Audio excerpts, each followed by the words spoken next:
Wakati mwingine tunaaminishana baadhi ya vitu kielimu kwa makosa.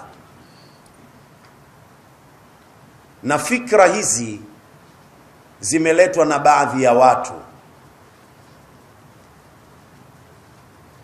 Neno karramallahu wajha maana yake Allah autukuze siku ya kiyama uso wake kwa sababu hajawahi kuabudia sanamu. Na kadhalika na kadhalika na kadhalika.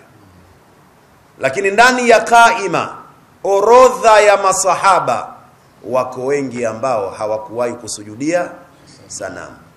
Lakini yukarramallahu wajha kwa hao walioamua kumtukuza Imamu Ali katika level hiyo, walikuja na kauli hiyo na sisi ikatuingia. Hao ni watu ambao wao wana kasumba hiyo kwa Imamu Ali. Lakini kwa mtazamo wa ahli sunna wal jamaa, kwanza hili ni makosa.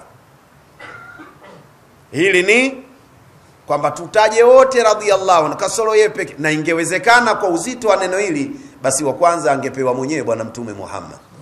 Ndio mtu wa kwanza ambaye hajawahi kuabudia sanamu, kusujudia sanamu.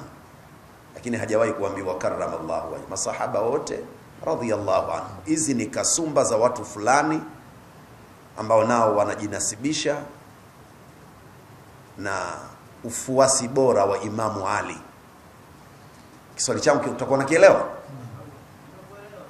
Kwa hiyo kwanza hilo ni makosa. Radhiyallahu anhu maana yake nini? Mwenyezi Mungu amuiradhi bwana huyo. Ni dua hiyo, hata wewe tunaweza tukasema au